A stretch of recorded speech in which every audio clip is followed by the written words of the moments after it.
Hey, Hi. Jen. Hey, Dana. Hi, everyone. Welcome to Hypnosis. And Beyond. today we have the wonderful Karl Smith. Karl Smith is a PTSD specialist, trainer, hypnotist, and coach. He's also served for 12 years in the British Army all over the world.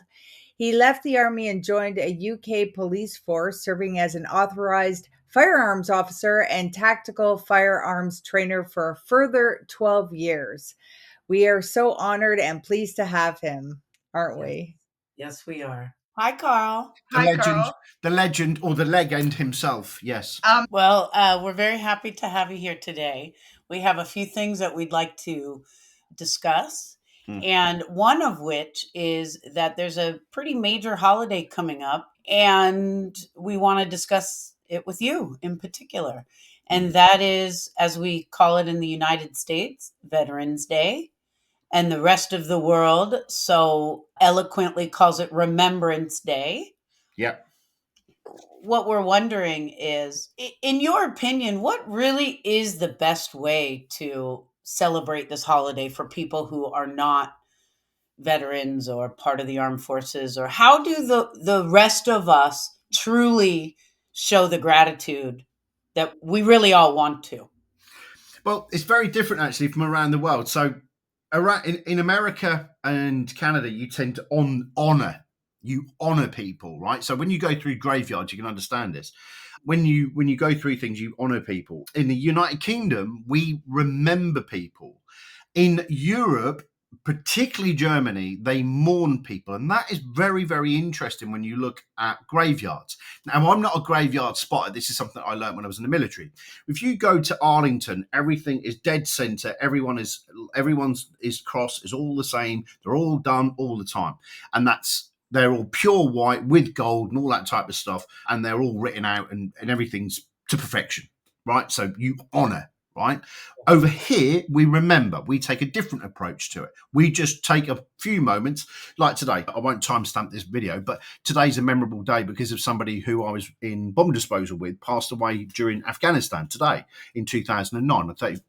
So basically in 2009 on today, he passed away. So I just took 2 minutes out today just to tip me out to him, remember something, and then just get on with the rest of my day, because that's how soldiers do it, to be brutally honest. That's how we do it.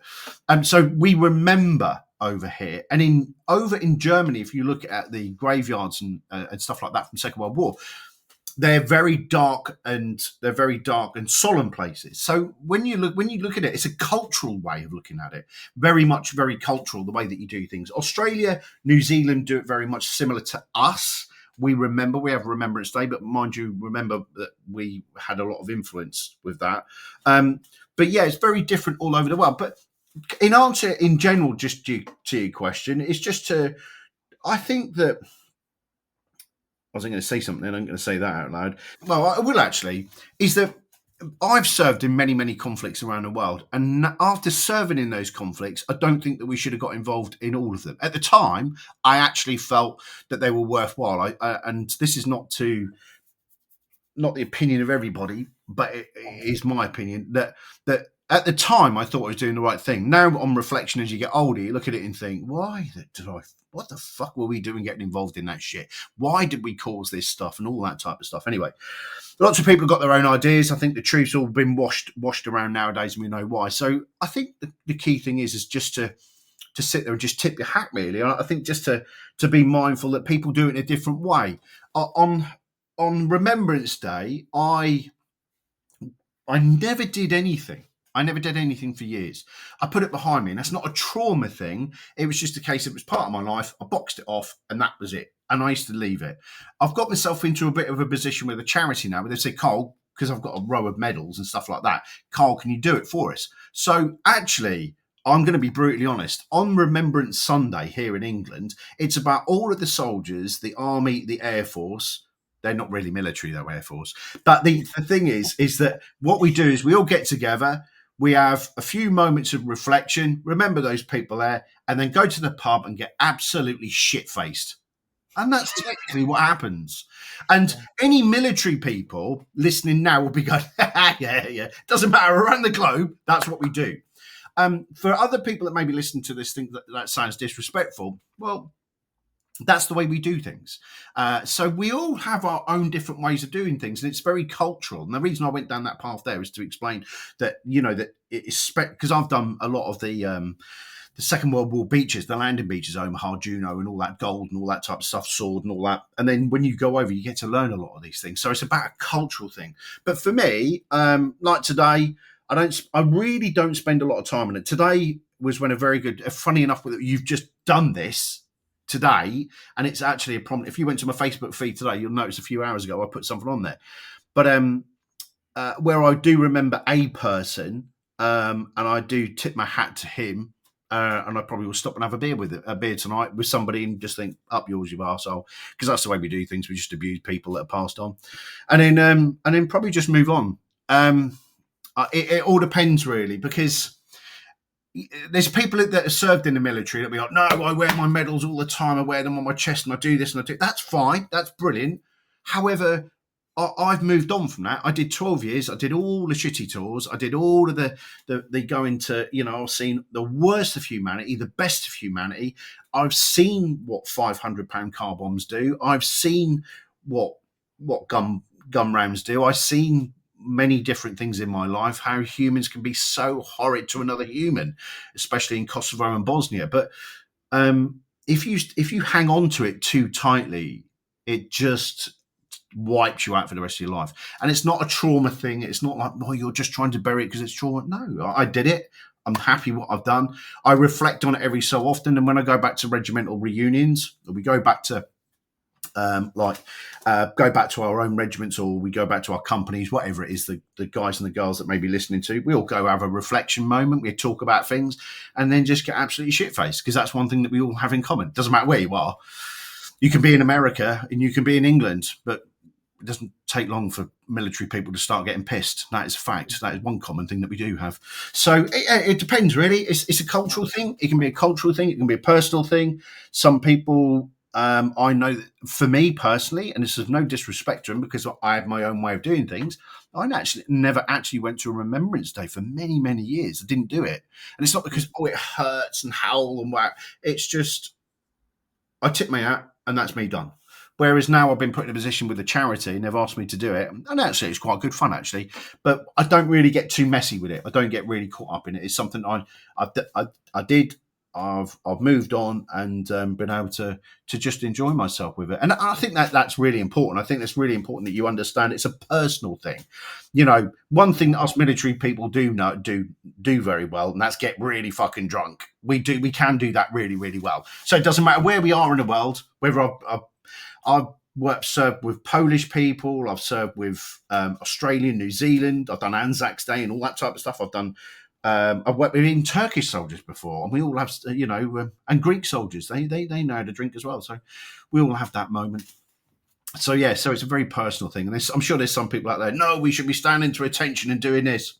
Fine, if that's the way you do things. My heart to you. If you're the type of person who sits in his front room with a can of lager and just goes, thanks, so be it. Either way. And if you don't do anything, it's not really, it's up to you, really. It's a personal thing. I don't really get too wet and soppy about it, to be quite honest. I don't really get upset by it. But I know that culturally it's very different. Culturally it's huge. I mean, in the UK, we've got what we call the... Sorry. Gunfire. The contact made out. We're getting mortared. In England we have the cenotaph, the very famous cenotaph from 1914-18, which is outside Downing Street, which is where they do the big procession and everyone gets all dolled up and all that. And that's brilliant. But it's never really intrigued me to do that. And it's not because I don't care. It's just not me. I've done that bit, but I've got a lot of friends that hold on to that and they need that, and I do worry for them sometimes. And it's not being disrespectful. It's just a case that we all have our own different way. So in the UK, they're getting ready for the pomp and ceremony, of course, and then around the globe they'll do their own thing. Those people that were involved during that war. But when you've done so many conflicts like me, the 1914-18 is the one that we stand and pause for with the red poppies. But actually, when you think about Afghanistan, when you think about Iraq, when you think about Bosnia, when you think about Kosovo, when you think about Northern Ireland, when you think about all of the other places that we've lost soldiers, where's the, I'm not particularly, I tip my hat for those people who did what they did in the trenches, but I've got other things and other dates. Like today is my, to be brutally honest, today's my day. Today's my day, a day when I lost a very, very good friend. And I put it on Facebook earlier. I didn't realise we were going to be talking about this when you just pulled the pin a minute ago, by the way. You were like, oh, we're going to do that. It's like, pull the pin on Karl and just let him talk. But the point being is today, actually, coincidentally, you doing this today, it's actually my day where I just sit there and I just think about Oz, the fun times we had, and about the tragedy of what happened with him on that day, Yeah. And then we sit there and laugh about it, to be brutally honest, about what he did. So there we go. So yeah, that's the way we do it. Everyone's got their own way, but when you've been involved in conflict, I think that's really important that people understand that we stop for that moment, and everyone wears the red poppy because of the Flanders Fields and all that type of stuff. But actually, for us that have served, it can be any day of the year that you just stop and you just think. And coincidentally, today is my day. I don't want to timestamp your thing, but it's the 31st of October. No. When Olaf, it's about timestamping. I didn't want to timestamp your podcast, but the 31st of October in 2009, I lost a very good friend. And today's that day when I always put a post up every year just to say, miss you ugly fat fucker. And that's exactly what I've done today. And and just abuse them. That's what we tend to do, us people, because that's the way we get over it. Our black humour really does kick in now. I'm not going to say too much on it because of the way he passed away, but there's a lot of funny jokes about the way he did pass away, actually. So, but the thing is that that's our way. That's the way we do it. And it's not necessarily Veterans Day that we wait for this, especially for those people that have done Afghan, Kosovo, Bosnia, Northern Ireland, Somalia, wherever they have been in the world. It's the Veterans Day Remembrance Sunday is poignant, but it's not the be all and end all, in my opinion. Does that answer your question? 12 minutes in. It certainly does. Here in the U.S., one of the ways that we do it is we hang a flag outside. And so I just wonder whether symbols like that are significant, that if you see them, if it makes you feel supported, or if you just see it and you just see it. I think today's society is completely and utterly changed, and I think that they're completely and utterly devoid in the way that the military and some things do. We have got that culture over here at the present moment in time where if you display that, you may get repercussions for you and your family. That our laws are completely different over in the UK, and I know there's people in the UK that go, yeah, I fucking get it, because we have people that get attacked in the high street. I'm sure it happens in America as well, wearing a uniform and get attacked by certain elements and stuff like that disagree with the political decisions that have been made by their own country. And I get it. I really do get it. I really do get it that our governments have made horrendous decisions and killed tens of thousands of our own by doing things that they shouldn't have done. And I get that. I really do get it. Now I'm older and 20, 30 years down the line, I really do get that, now we're finding it.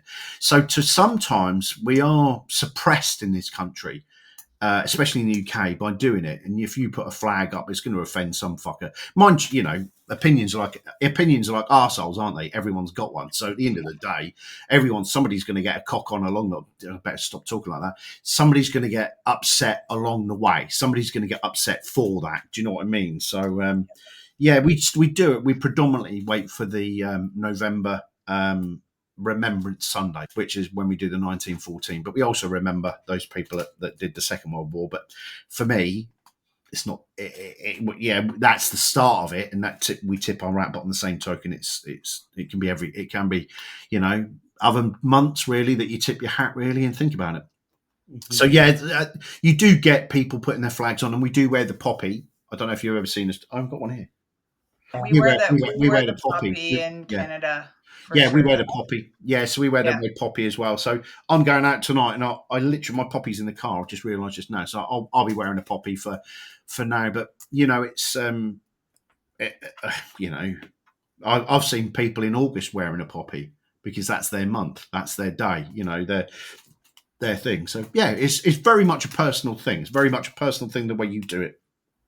Some people go to town and get in full regalia, medals on, and stand there to attention, and some of us sit there in a pair of tracksuit bottoms and tip our hat. Just say, Yeah. it's very different. It's a very, especially, and do we appreciate those people who say thank you and thank you for your service? Absolutely. Do you acknowledge it? Yeah. Whenever I come to the States and I do a presentation, I always get a round of applause. I always used to. Well, I have done when I've done military and emergency services type podcasts, or sorry, not podcasts, presentations before. I've always, people come up and say thank you, this, that, and the other. We don't really get that type of stuff over here. It's mainly in America, and Canada that you get that, where people come up and say thank you for your service, this, that, and the other. But yeah, it's always appreciated. But I have to say, and I don't mean to offend anyone, really, I buried that bit. That Karl's fucked off. Because if that Karl was still around, this would be a nightmare. Okay, well, that leads us also to another thing is PTSD and why you are this now a world-renowned hypnotist. Can you kind of fill us in on how that's worked into your life? Yeah, it's quite interesting actually, because obviously I did 12 years in the military and I did 12 years as a SWAT officer. Halfway through my policing time, my SWAT time, I was run over by a DUI, drunk driver, somebody under the influence of alcohol and drugs. They run over me twice in one sitting. They broke my legs, broke my arms, damaged my back, fractured my cheekbone, fractured my skull, did loads of other damage. And the long story short is that I was given CBT and counselling. So I had cognitive behavioural therapy, or as it's commonly known, cognitive behavioural torture. And then I had psychotherapy as well, both to which are absolutely bloody useless with me. And this is half the problem with today's society is that, when somebody has a problem, what we do is we throw the mainstream bullshit at them and then hope it sticks. And if it doesn't, then we just say you're fucked. Anyway, that's the long story about it. So what happened is that they threw psychotherapy at me and they threw CBT at me to help me with me being run over. And it was actually far worse for me than anything else. It was probably the worst thing that I could have had.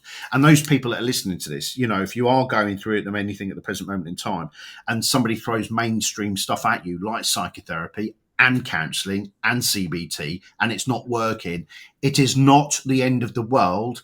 It is just the way that the medical professions have been conditioned into thinking that's the only way. And there is light at an end of a tunnel. So what happened is for me is that I actually gave up, became very, very suicidal, started doing lots of drugs that the doctor had given me, very strong opiate type based drugs where I just knocked myself out every day. Jack Daniels became a very good friend. And then somebody who knew me well, basically said, have you tried hypnosis? And I said, no, I haven't tried it. And I'm from a seaside holiday resort called Great Yarmouth, which is in England, which is a bit like, it's a really weak Las Vegas. Let's put it this way, next to the sea, lots of casinos, and everyone's calling themselves the Silver Slipper and all that type of shit. And, the Golden Nugget, but actually it's, they're selling shit candy floss, the type of thing. Anyway, yeah, so my only point of reference to hypnosis was stage hypnosis. And what happened is that a guy came round and he did something that was really special. He educated me on the power of hypnosis. He educated me on what it can do and educated me that I haven't got to go relive some of the stuff. And that there really did trigger it, because one of the first things that my psychotherapist said to me, and I talk about this all the time because it's very powerful for counsellors to understand.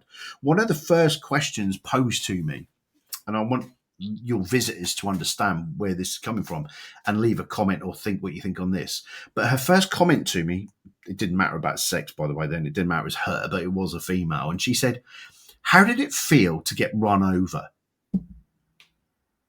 And I just sat there and went, well, how do you fucking think it felt? And she went, well, how did it feel? And I went, well, it was fucking excruciating. I said, I'm not actually angry. I said, I'm not angry. And I got really angry. And she said, oh, you've got a lot of built up anger. And I went, yeah, not with being run over, but with your stupid fucking question. Do you know what I mean? Are you asking me to relive that? Yeah, I want you to tell me about what it was like to get run over. No, I don't particularly want to go down that road of telling you that you're listening to your kneecap come through the back of your leg is fun. It's not what are you going to gain out of it? And that was my idea of what psychotherapy is. And what I am trying to do is make sure that those people that listen to this that do need help or think that they need help, is that you may, just because you have a counsellor or a psychotherapist or a hypnotist or any change worker that makes a boo-boo, it doesn't mean that the whole thing's knackered. It doesn't mean that the whole profession's wrong. It just means that that clown is wrong. And I built up this vision that all counsellors were just psychotic. Mm-hmm. No, that's another story. But the thing is I built up this thing about how counsellors were going to treat people. So when this guy educated me about what hypnosis was, and we didn't have to go back underneath the car, I actually felt a little bit better. And then he did the session. And he opened up, not only did he open up a valve on me that day to let go of all of the naughty noises, the negative pressure, the tension, and all of the shit that's built up, he actually opened up a little bit of me that went, what the fucking hell is hypnosis? And then that's how I've ended up where I am. I mean, that was 2006. What, with 2024 going to print now. So, it's 18 years ago, my accident, but on the same token, it opened up a valve. So I say 17 years ago, we opened up a valve that just does never shut, and it just keeps going looking for stuff. So after that long intro about how I got here, I then did all my hypnosis training and other bits and bobs, and trained with some of the best at the time. I trained with some of the best around the globe, and was mentored by some amazing people. And I say it again, Jonathan Chase only passed away this year, 2024. He passed away this year. He was an amazing mentor to me and really, really looked after me. And I had an amazing start because of my confidence and my belief. And I was going around just hypnotizing people for fun. People are sitting there going, he's an animal. They were literally like that. And, and I had great fun. But then I decided that, playing around, sticking people to walls and doing loads of fun stuff and glove anesthesia in a high street, all the weird things and all that. I wanted to specialize, and I really wanted to specialize in post-trauma. But I was led to believe, funny enough, in my first training, that post-trauma and hypnosis should never be mixed. I have to say, it was possibly one of the worst bit of training and bits of advice that I've ever been given. Because in my experience, hypnosis is far, far, far, far, far more effective, and I am biased, far more effective at relieving the signs and symptoms of trauma or post-trauma, or whatever you want to call it this week, CPTSD, whatever badge. If you're a person who likes holding on to badges, all your CCPTSDs and all that type of stuff, you like that.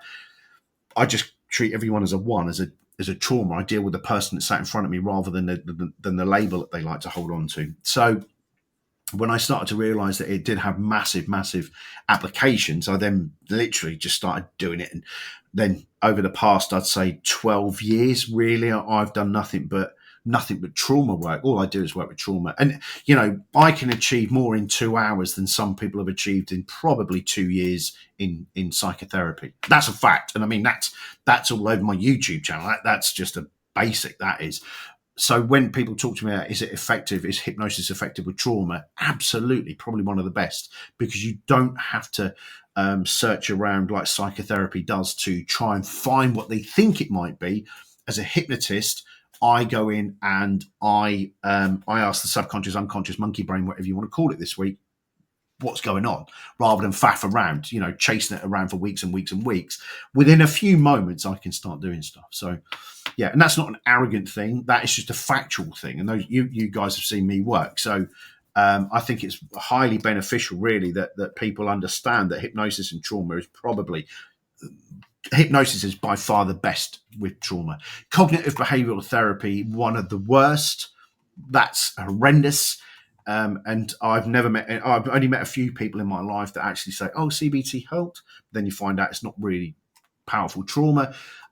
Psychotherapy tends to keep people in a virtual loop non-stop, whereas the way that I work, I like to fix people and get people worked on and in a better condition, and then send them on their way so they're more responsible for their own life, whereas psychotherapy likes to hold on to them, hug them, and keep them in a pattern of reflection.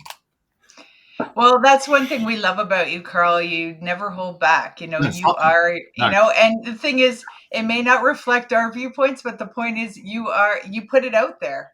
Yeah, And I've like, got no qualms. I've you got know, no, and the reason I am like I am, it comes back to what I said a little while ago, is that I take this viewpoint and this standpoint. I'm not saying all counselors are wrong. I'm not saying that all CBTs are wrong. I'm not saying that spiritual, Reiki, anything else. I'm not saying anything like that. What I'm saying is that, and my message always is if you're at the bottom of the barrel and you are only using one tool to get out of the bottom of that barrel, and you think that that's the only tool that you can use because the medical associations, the VA, the whoever it is have come in and said, right, we're going to give you counselling.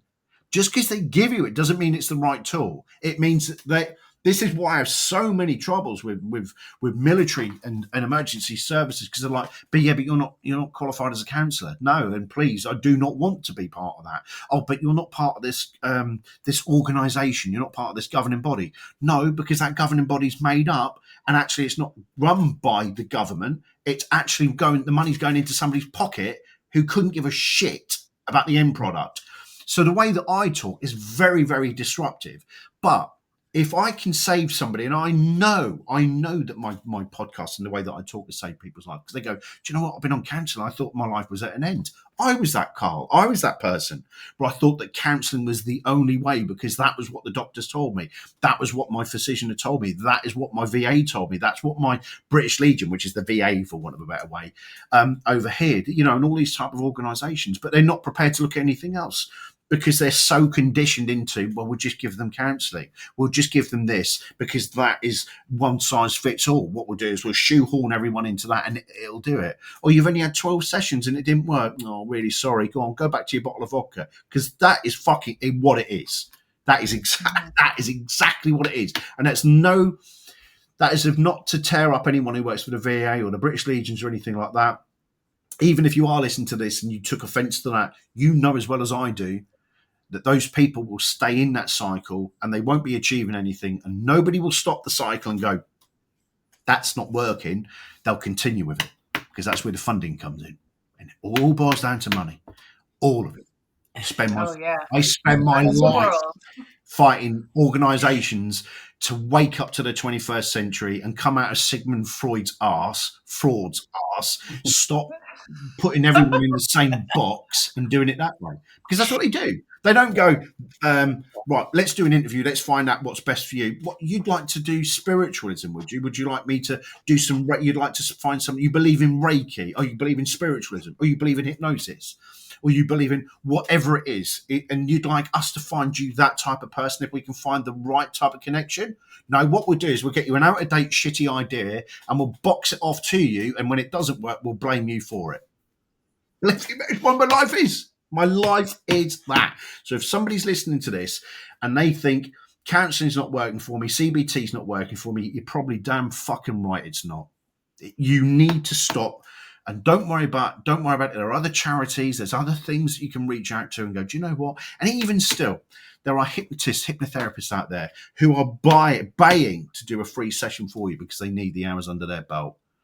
And it's not just about counselling and CBT. Yes, I'm ferocious about it, but on the same token, I tip my hat to the good ones, and all the other shite, I'd sit there and shy away from it, because that's the way I am, because I've seen it. It's destructive. It's very destructive, especially within organisations. I've seen the VA, and I've seen people deny people. I know people that have been denied powerful therapeutic interventions because the therapist is not in a fake association. That's why you guys always see me talking about fake associations, because the fake associations are causing more damage to the professions than they are helping. These fake organisations, we've got loads of them in England that say, oh yeah, we're the governing body. There are no fucking governing bodies. And you've sold that to these companies, and now you're sending shit therapists in to do it. And that's why you see me get proper anti on it, because I do this as a passion. They do it for profit, believe it or not. Yeah, don't get me wrong, it puts food on my table, but they're very much about, let's keep it in house and fuck everybody up with our ideas and keep them in therapy for a couple of years because it keeps the funding in. Happens. There you know. I have had the pleasure of taking your Kinetic Shift practitioner certification class, and one of the things that really stood me, all of the discussion of the parts of the brain and the functions of the brain. And I find that unique. I've been able to train in various programs throughout, my learning process. But I'm just really fascinated by the charts and the details and this part of the brain controls this function and this part what you don't have to No, know all those no, things to be a no. hypnotist. So it, tell us what sent you down the path of learning things. And I mean, that's just so unique. I The thing find. is you're going to get people to listen to this that are very science-based, very much, yes. The latest scientific study is, and I couldn't give a shit. I really do not care. So let me just clarify what I mean by that, is that I'm all about working with the person. There was a discussion actually in my group earlier about what nobody can be an expert in hypnosis due to the fact that we don't know what it is. No, we do not know what hypnosis is. That's what's so intriguing it is. It's like the end of the end of space. Do you know what I mean? And all the other things. We don't know certain things. Science can't tell us everything, and that's what keeps us a little bit intrigued in why we do what we do. Now, parts of the brain and all of that, when we're talking about it, the left part of the brain, the right part of the brain, the left being your logical side deals with all your logics, your maths, your ABCs, your 1, 2, 3s. Your right side deals with your emotions and all of those amazing things there. I mean, that comes through studies from years. But when I'm actually working with people and you see me doing my demo, the reason that I just explain it is because it's part of the pattern of breaking the wall down. Most therapists just go straight in for a consultation, then they want to get on with a therapeutic intervention. Mine's not. Mine's about sitting there talking to people as a human. I'm back to back with clients because I talk to people like a human. I do not play act as a therapist. So when you see me doing that scientific stuff, I could quite easily sit here and go, you do realise that the SN124 synapses occurs when the protein starts to... No, your clients don't need that shit. They just need to know that your left brain and your right brain are in conflict. We need to bring it back online. We need to stop the naughty noise, your emotive brain, from playing the logical brain up because they're both in conflict. If we can bring them back in, job done. Same as with post-trauma. People love to overcomplicate that. The reason I get success, and I don't give a shit about scientific studies, I really do not care for people who sit there wasting an enormous amount of time and tell me I'm wrong when they're not seeing clients, they're too busy bookworming, and I'm sitting there fixing people because I keep it simple. If you keep the science to a minimum, if you keep it down to a minimum and you work with the person that's in front of you, not the paper that you've just read, you'll get results. That is an absolute... People tend to remove the humanity. And I think a lot of therapists love doing that. They love removing the humanity. Most people on this podcast now are going, fuck me, he swears a lot, doesn't he? Yeah. Do you know why? Because that is me. It's instrumental in who I am. And do you know what? People buy that because of the way that I explain simple science-based things like this part of your brain is having an argument with this part of the brain. The left brain and the right brain are having a right Barney at the moment. Your emotional brain's taken right over and it's causing you to go into fight, flight, freeze and do this. And they go, yeah, that nod, what I just did then, is the change working. That's the change. And we're all nodding. Yeah, exactly. Because you've got the compliance. Yeah. But the point being is when you start sitting there going, yes, well, what happens is the synapses with the protein start, your client's sitting there going, if I wanted to go back to fucking school, I'd have gone back. I'd have taken a psychotherapy class. Whereas if you do it in a very simplistic way, yes, I understand certain parts of the brain. Am I a neuroscientist? No. Am I somebody who understands completely? No. Do I understand the whole physiological part of a body? No. I am not a doctor or a physician. However, I am a bloody good hypnotist. It's something take me years to say that, but I do know that I'm a good hypnotist. And people are not interested in the science. All they want is for you to come in and go, they just want to go, can you stop the naughty noise in my head? And that is it. So when we're talking about the science, we're talking about the parts of the brain. Yes, I have gone down that route and had a look at it, but it doesn't actually help me at the coalface. It doesn't really help me at the coalface. People sit there and give me this, oh, yes, but this blue spike during an MRI and all this lot. Yeah, brilliant, nice one. How did that fucking help your client? How did that help somebody today? It didn't. It helped your ego, but that's about it. That's all it did. And that's where I sit with this. So, yes, I understand a bit of science. So if people talk to me, I have an idea. But to be brutally honest, I'm about being at the coalface, dealing with it properly and dealing with people. I'm very person-centered. Well, you guys know that anyway, but I'd cut the fluff out. My job is to cut. You certainly do. I cut the fluff out of the shit, because hypnosis is very easy and changing people's lives is very easy, but it's overcomplicated in today's market to sell you a product. It's fucking overcomplicated. Very, very overcomplicated. Overcomplicated like nobody's business just to do it. Hypnosis is very easy. Now, that's all well and good because I'm a smart ass, and some people may say, your confidence, the way you've been trained, you know what to do. There's certain things that I know I do that no other hypnotist will do. And that's not arrogance. That's because of my background, because of my police and my military background. I see things and watch things differently to what other people do. That's a dynamic that I've learned through life. You know, watching humans, not in a dirty voyeuristic way, but I mean, you know, like just watching humans in general. But you know, so there's those things there that I can bring to the party. You know, everyone else has got their own different things that they bring in. But on the same token, it is about being client focused. Really, it's about being in that moment with that client. It's about being there and watching that person and understanding what's going on in front of you. And a lot of people don't teach that because they don't understand it. They really don't understand it. That's genuine. That's not arrogance. I don't need to be arrogant. It's not ego.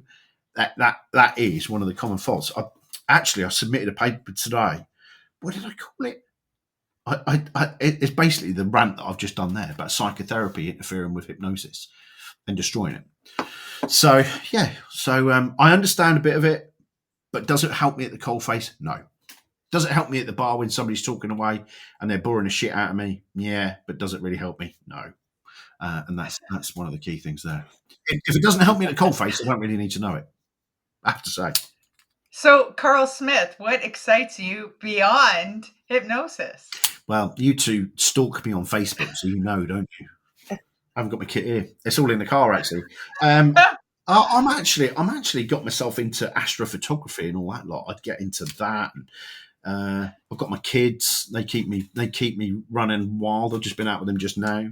So yeah, just doing all that type of stuff really, and just enjoying life. I think because of my background, I think I tend to take life every day as just a bit of a blessing. Some people forget that in today's little Russian world. I know I'm always busy, but I always make time for my children every single day and make sure that I'm there, I'm answering the phone, or at least they've spoke to me, or, you know, I phone up, just say, love you, take him out and give him a, you know, daddy beating, which all little boys like. And, you know, just anything like that really. Because, you know, and it's a very misused phrase, but, you know, when you are sitting there one day and somebody evaporates, and they do evaporate, people do evaporate in front of you, it does change your view on the way that 1 minute you're there, you know, scratching your ass, the next minute you're gone. So literally that's what it is. So yeah, I do anything. Going up Everest, going up mountaineering, doing anything like that really. I'll do anything that's funky, throwing myself out of a plane. But nowadays, as I get older, because I'm in my late 20s now, I tend to I tend to really just do a bit of astrophotography really and become nerdy like that really. So yeah, very good. Well, that leads us into our silly subconscious question, where we'll ask you a question and we just want the first answer that comes to your mind. You don't have to reflect. And that question is, if you had to convince aliens to kidnap you or take you with them, what would you say to them? How would you convince them to take you? Oh, that's a good question, actually. Don't know. I suppose because you're women, you understand I'm the perfect specimen. I think that would be it, wouldn't it? You know, at the end of the day, I mean, anyone who's watching this would know that. I'll just say they're all fucked. I'm the normal. The real reason you're here. Yeah, they're all fucked. This lot here, I'm the normal one, right? Just take me with you. Nice. Does that help? That's hilarious. There's women watching this now going, you vile bastard. It's only a joke. Don't limit it just to women. I'm sure there's plenty of men saying yeah, that I've had that too. problem. Anyway, I like people to understand that they don't have to be this manufactured.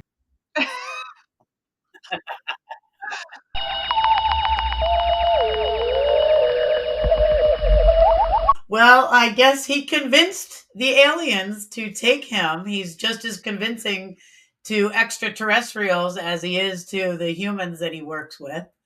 Yeah. And so with that, Jen, why don't you tell us how people can find him when he returns, that is. Right. When they finally bring him back, you can find him at Hypnotic Masterminds on YouTube, hypnoticmasterminds.co.uk, and carlsmithhypnotherapy.com. That's right. And if you liked what you saw today, don't forget to like, subscribe, share with a friend. We sure would appreciate it. And with thanks that, again, and peace peace out. out.